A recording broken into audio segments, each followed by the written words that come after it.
സിനിമാറ്റിൻ്റെ ഒരു അടിപൊളി എപ്പിസോഡിലേക്ക് എല്ലാവർക്കും സ്വാഗതം. അങ്ങനെ നമ്മുടെ നവ്യയാണെങ്കിൽ അനഘയാണെങ്കിൽ അനന്തപുരി തറവാട്ടിൽ കൊണ്ടുവരാനൊക്കെ തീരുമാനം എടുക്കുന്നുണ്ട്. പക്ഷേ അത് ആ ഒരു തീരുമാനം നമ്മൾ അഭിക്കും ജലജയ്ക്കും മാത്രം അറിയത്തില്ല കേട്ടോ. അപ്പോൾ ബാക്കി എല്ലാവർക്കും അറിയാം. അങ്ങനെ നമ്മൾ ദേവയാനിയാണെങ്കിൽ റൂമെല്ലാം വൃത്തിയാക്കുകയും ബെഡ്ഷീറ്റൊക്കെ വിരിച്ചിടുകയൊക്കെ ചെയ്യുന്നുണ്ട്. അപ്പം നമ്മൾ ജലജ ഒന്ന് ചോദിക്കുന്നുണ്ട്, ഇതാരെ എന്താ ഏട്ടത്തി ഈ റൂമെല്ലാം വൃത്തിയാക്കി ഇടുന്നത്, ഇവിടെ ആരെങ്കിലും ഗസ്റ്റ് ആരെങ്കിലും വരുന്നോ എന്നൊക്കെ ചോദിക്കുന്നുണ്ട്. അപ്പോഴത്തേക്കും നമ്മൾ ദേവയാനി പറയുന്നുണ്ട്, ആരോ ഒരു VIP വരുന്നുണ്ടെന്ന് പറഞ്ഞു, അതുകൊണ്ടാണ് ഞാൻ ഈ റൂമെല്ലാം വൃത്തിയാക്കി ഇടുന്നതെന്നൊക്കെ പറയുന്ന സമയത്ത് നമ്മൾ ജലജ ചോദിക്കുന്നുണ്ടോ ഇനിയിപ്പം കനകയും ഗോവിന്ദനും വല്ലതും ആണോ എന്ന് ചോദിക്കുന്ന സമയത്താണെങ്കിൽ നമ്മൾ ആ ദേവയാനി പറയുന്നുണ്ട്, അപ്പോൾ കനകയും ഗോവിന്ദനും ഒക്കെ ആണെങ്കിൽ നയനമോളാണെങ്കിൽ എന്നെ കൊണ്ട് ചെയ്യിപ്പിക്കത്തില്ല, അതൊക്കെ നയനമോളെ അതൊക്കെ ചെയ്യത്തുള്ളൂ എന്നൊക്കെ ഇങ്ങനെ പറയുന്നുണ്ട് കേട്ടോ. അങ്ങനെ നമ്മൾ ജലജയ്ക്ക് അറിഞ്ഞോളാൻ വയ്യ ആരാ വരുന്നത് ആ ഒരു ഗസ്റ്റ് എന്നൊക്കെ. അങ്ങനെ നമ്മൾ ജലജാണെങ്കിൽ നേരെ പോകുന്നുണ്ട് നമ്മൾ നവ്യടുത്താണെങ്കിൽ. അല്ലാണ്ട് നവ്യടുത്ത് ചോദിക്കുന്നുണ്ട്, മോളെ അല്ല ആരാ ഇവിടെ പുതിയ ഗസ്റ്റ് വരുന്നൊക്കെ പറയുന്നുണ്ടല്ലോ, ആരാന്ന് വല്ലതും അറിയാവോ എന്നൊക്കെ ചോദിക്കുമ്പോൾ നവ്യ പറയുന്നത്, എനിക്കറിയത്തില്ല ആരാ വരുന്നതെന്നൊന്നും, എന്നാലും ആരാ അമ്മ ഇവിടെ വരുന്നതെന്നൊക്കെ ചോദിക്കുന്നുണ്ട് കേട്ടോ. അപ്പോഴത്തേക്ക് പറയുന്നുണ്ട്,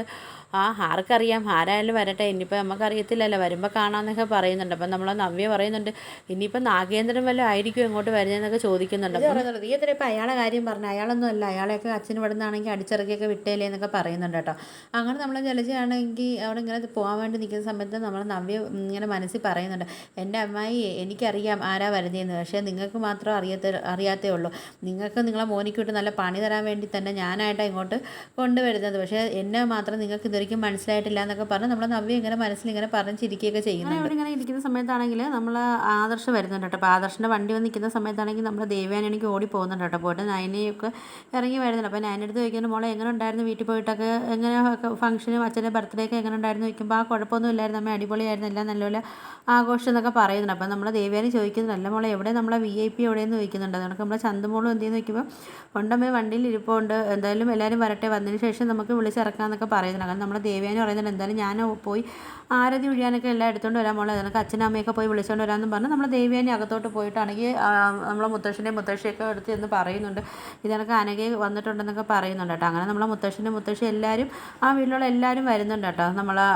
ആരാ വന്ന ആ VIP കാണാൻ വേണ്ടി. ആദർശ് പറയുന്നുണ്ട്, എന്തായാലും ഞങ്ങളെ കൂടെ വന്ന ആ ഒരു 2 ഗസ്റ്റുകളുണ്ട്, അവരെ ആരും ശല്യം ചെയ്യാനോ അവരെ റൂമിലോട്ടൊന്നും ആരും പോയി ബുദ്ധിമുട്ടിക്കാനോ ഞങ്ങൾ അനുവാദം കൂടാതെ ഒന്നും അങ്ങോട്ട് പോകാനൊന്നും ആർക്കും ഞങ്ങൾ അനുവാദം തന്നിട്ടില്ല എന്നൊക്കെ പറയുന്ന സമയത്ത് ജലജ പറയുന്നുണ്ട്, മതിയടാ നീ കുറേ നേരം കൊണ്ടേ പറയുന്നില്ല, ഈ ആരെയാണ് നിങ്ങൾ കൊണ്ടുവന്നതെന്ന് വെച്ചാൽ അവരെയൊന്ന് വിളിച്ചിറക്കി, ഇനിയിപ്പോൾ നമ്മൾ ജ്വല്ലറിയിലൊക്കെ ഒരുപാട് കോടികളൊക്കെ ബിസിനസ് ചെയ്യുന്ന ആരെങ്കിലും ആണോ എന്നൊക്കെ ഇങ്ങനെ ചോദിക്കുന്ന സമയത്ത് നമ്മൾ ആദർശ് പറയുന്നുണ്ട്, അമ്മായി ഒന്ന് അടങ്ങ്, എന്തായാലും അപ്പച്ചി ഒന്ന് അടങ്ങ്, എന്തായാലും കാണാലോ, എന്തായാലും അവർ വന്നിട്ടുണ്ടല്ലോ, ഇപ്പോൾ അവർ ഇറങ്ങുമല്ലോ, അപ്പോൾ കാണാമല്ലോ എന്നൊക്കെ പറയുന്നുണ്ട് കേട്ടോ. അങ്ങനെ നമ്മൾ ആദ്യം ഇറങ്ങുന്നത് നമ്മൾ ചന്തുമോളാണ്. അപ്പോൾ നമ്മൾ അഭിയാണെങ്കിൽ ചോദിക്കുന്നത്, ഇതിനെ ഇങ്ങോട്ട് വീണ്ടും കൊണ്ടുവന്നോന്ന് ചോദിക്കുന്നുണ്ട്. അപ്പം നമ്മൾ ആദർശം അറിയുന്നുണ്ട്, അതിപ്പോൾ എൻ്റെ മോളല്ലേ, എൻ്റെ മോളെ പിന്നെ ഞാൻ ഇങ്ങോട്ട് കൊണ്ടുവരാം, പിന്നെ ഇങ്ങോട്ട് പോകാനാന്നൊക്കെ ചോദിക്കുന്നുണ്ട്. അപ്പം നയനയും പറയുന്നുണ്ട്, പിന്നെ ഞങ്ങളെ മോളെ ഞങ്ങൾ ഇങ്ങോട്ടല്ല പിന്നെ ഞങ്ങൾ ഇങ്ങോട്ട് കൊണ്ടുവരണമെന്നൊക്കെ ചോദിക്കുന്നുണ്ട് കേട്ടോ. അങ്ങനെ നമ്മൾ അഭിക്കാണെങ്കിൽ ടെൻഷനായി തുടങ്ങിയിട്ടുണ്ട് കേട്ടോ. അപ്പോൾ അഭി ഇങ്ങനെ ചിന്തിക്കുന്നുണ്ടോ, ഇനിയിപ്പോൾ അനഘയെ വല്ലതും ആണോ ഇവർ ഇനി ഇങ്ങോട്ട് കൊണ്ടുവന്നതെന്നൊക്കെ ഉള്ളൊരു ടെൻഷൻ നമ്മൾ അഭിക്ക് തുടങ്ങിയിട്ടുണ്ട്. നമ്മൾ അനഘയാണെങ്കിൽ വണ്ടിയിൽ നിന്ന് ഇറങ്ങിയൊക്കെ ചെയ്യുന്നുണ്ട് കേട്ടോ. അപ്പോൾ ഇത് കാണുന്ന സമയത്ത് എല്ലാവർക്കും ഭയങ്കര സന്തോഷമാവുന്നുണ്ട്.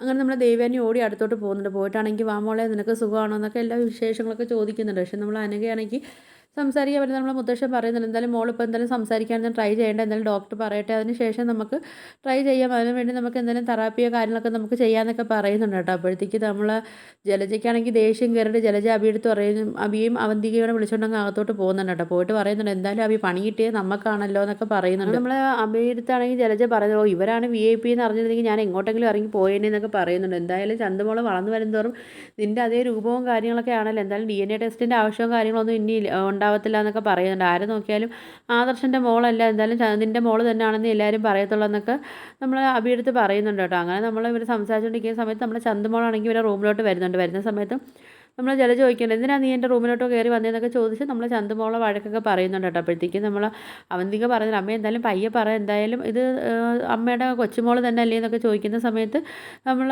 ജലജ പറഞ്ഞു, എനിക്ക് കൊച്ചുമക്കളെ അന്നും ആരെയും വേണ്ട. അപ്പം നമ്മൾ അവന്തിക ചോദിക്കുന്നത്, അപ്പം നവ്യേച്ചിയുടെയും അത് കണക്കിന് നവ്യേച്ചിയുടെ മോനെയൊക്കെ അമ്മ സ്നേഹിക്കുന്നില്ലയോ, ഞാൻ ആരെയും സ്നേഹിക്കുന്നില്ല, എനിക്ക് ആരെയും ഒന്നും വേണ്ടെന്നൊക്കെ പറയുന്ന സമയത്ത് അഭി പറയുന്നുണ്ട്, അങ്ങനെയൊന്നും പറയില്ലേ അമ്മ, എൻ്റെ ചോരയില്ലേ 2 പിള്ളേരും എന്നൊക്കെ പറയുന്നുണ്ട്. അപ്പം നമ്മൾ ജലജ ചോദിക്കുക, എന്നാൽ പിന്നെ നിനക്ക് ഈ കൊച്ചിനെ ഇഷ്ടമാണോ വേണമെന്ന് ചോദിക്കുമ്പോൾ എനിക്കൊന്നും വേണ്ടാന്നൊക്കെ ഇങ്ങനെ പറയുന്നുണ്ട് കേട്ടോ. അപ്പോൾ അമ്മയും കൊള്ളാം, മക്കളും കൊള്ളാം, എല്ലാം കൊള്ളാം. ചന്തുമൊക്കെ ആണെങ്കിൽ സങ്കടം തോന്നിയിട്ട് ചന്തുമോൾ അവിടെ നിന്ന് ഇറങ്ങി പോകുന്നുണ്ട് കേട്ടോ. ഇറങ്ങി പോകുന്ന സമയത്ത് നമ്മളെ നവ്യ ചന്തുമോളെ കാണുന്നുണ്ട്. അങ്ങനെ ചന്തുമോളെ വിളിച്ചുകൊണ്ട് റൂമിലോട്ട് പോകുന്നുണ്ട്. മോൾക്ക് സുഖമാണോ കാര്യങ്ങളൊക്കെ ചോദിക്കുന്നുണ്ട്. കുറേ ദിവസമായല്ലോ വല്യമ്മ കണ്ടിട്ട്. മോൾക്ക് വല്യമ്മ ചോക്ലേറ്റും കാര്യങ്ങളൊക്കെ വാങ്ങിച്ച് വെച്ചിട്ടുണ്ട്, വാ നമുക്ക് റൂമിൽ പോകാമെന്ന് പറഞ്ഞുകൊണ്ട് നമ്മളെ നവ്യാണെങ്കിൽ ചന്തുമോളെ കൊണ്ട് റൂമിലോട്ട് പോകുന്നു. ചന്തുമോളത്ത് പറയുന്നുണ്ട്, ചന്തുമോളെ വല്യമ്മ ചിലപ്പോൾ എല്ലാവരും മുമ്പ് വെച്ച് മോളത്താണെങ്കിൽ ദേഷിക്കുകയൊക്കെ ചെയ്യും, പക്ഷേ മോളാണെങ്കിൽ അതൊന്നും കാര്യമാക്കല്ല കേട്ടോ. മോളെ എന്തായാലും നല്ലതിന് വേണ്ടിയല്ലേ വല്യമ്മ അങ്ങനെയൊക്കെ ചെയ്യുന്നതെന്നൊക്കെ പറയുന്ന സമയത്താണെങ്കിൽ നമ്മൾ ചന്തുമോൾ പറയുന്നുണ്ട്, എനിക്ക് മനസ്സിലായി വല്യമ്മ, എൻ്റെ അടുത്ത് ആദർശ അച്ഛനും നയനെ അമ്മയൊക്കെ പറഞ്ഞു തന്നിട്ടുണ്ടെന്നൊക്കെ പറയുന്നുണ്ട് കേട്ടോ. അങ്ങനെ നമ്മൾ നവ്യ പറയുന്നുണ്ട്, എന്തായാലും മോൻ ഉറങ്ങുമല്ലേ മോൻ ഉറങ്ങി എണീറ്റതിന് ശേഷം വല്യമ്മ ആണെങ്കിൽ മോളെടുത്തോട്ട് മോനെ അങ്ങോട്ട് കൊണ്ടുവരാമെന്നൊക്കെ പറയുന്നുണ്ട് കേട്ടോ. അങ്ങനെ പിന്നാണെങ്കിൽ നമ്മൾ നവ്യ ഇങ്ങനെ ഇരുന്ന് ആലോചിക്കുന്നുണ്ട് കേട്ടോ. എന്തായാലും വന്നിട്ടുണ്ടല്ലോ, എന്തായാലും അനഘയാണെങ്കിൽ ഇവിടെ കുറച്ച് നാളെങ്കിലും അവൾ ജീവിച്ചിരിക്കുന്നിടത്തോളം കാലം അവൾ എന്തായാലും ഇവിടെ അബിയുടെ ഭാര്യയായിട്ട് അവൾ ജീവിക്കട്ടെ. എന്തായാലും അവളെ സ്നേഹിച്ചത് ഇനി സത്യസന്ധതയായിട്ടാണ് സ്നേഹിച്ചതെന്ന് അറിയാൻ വയ്യല്ലോ. എന്തായാലും കുഴപ്പമില്ല, കുറച്ച് നാളെങ്കിലും അവൾ ജീവിച്ചിരിക്കുന്നിടത്തോളം അവൾ ഇവിടെ ജീവിക്കട്ടെ, ഞാൻ വേണം ഇവിടുന്ന് പോകാനെന്നൊക്കെ ഇങ്ങനെ നമ്മൾ നവ്യ ഇങ്ങനെ ഇരുന്ന് ആലോചിക്കുന്നുണ്ട് കേട്ടോ. എന്തായാലും ചന്തുമോക്കാണെങ്കിൽ ഒരു അച്ഛൻ്റെ എന്തായാലും ആവശ്യമുണ്ടല്ലോ, അവളൊരു പെൺകുഞ്ഞല്ലി വളർന്നു വരുമ്പോഴായാലും അവൾക്കൊരു അച്ഛൻ്റെ ഒരു ആവശ്യം അവൾക്ക് ഉണ്ടല്ലോ എന്നൊക്കെ ഇരുന്ന് നമ്മൾ നവ്യ ഇങ്ങനെ ചിന്തിക്കുന്നുണ്ട് കേട്ടോ. അപ്പോൾ എൻ്റെ മോനെ ആണെങ്കിലും അനഘയാണെങ്കിൽ നല്ലപോലെ നോക്കും, അതുപോലെ തന്നെ ഇവിടെ മുത്തശ്ശനും മുത്തശ്ശിയും നയനയും ആദർശൻ്റെ എല്ലാം ഉണ്ടല്ലോ. അതുകൊണ്ട് പിന്നെ എനിക്ക് കുഴപ്പമില്ല, എൻ്റെ മോനെ നല്ലപോലെ നോക്കിക്കോളും. എന്തായാലും അനഘ തന്നെ ഇവിടെ എന്തായാലും അനന്തപുരി തറവാടിലെ മരുമോളായിട്ട് ജീവിക്കട്ടെ എന്നൊക്കെയുള്ള ഓരോ കാര്യങ്ങളൊക്കെ നമ്മൾ ആ നവ്യ ഇരുന്ന് ആലോചിക്കുന്നുണ്ട് കേട്ടോ. എന്തായാലും നവ്യ അടുത്ത് ഇങ്ങനെ ഒരു കടുത്ത തീരുമാനം എടുക്കുന്നുണ്ട്. നവ്യ അനന്തപുരി തറവാട്ടിൽ നിന്ന് പോകാനുള്ള ഒരു തീരുമാനങ്ങളും കാര്യങ്ങളൊക്കെ നമ്മൾ നവ്യ എടുക്കുകയൊക്കെ ചെയ്യുന്നുണ്ട് കേട്ടോ. അപ്പം നിങ്ങൾക്ക് വീഡിയോസൊക്കെ ഇഷ്ടപ്പെട്ട ഒന്ന് ലൈക്ക് ചെയ്ത് ഷെയർ ചെയ്ത് സബ്സ്ക്രൈബ് ചെയ്ത് കൊള്ള ബെല്ലൈക്കൺ എനേബിൾ ചെയ്ത് ഒന്ന് ഹൈപ്പ് ചെയ്ത് ഒന്ന് സപ്പോർട്ട് ചെയ്യണേ.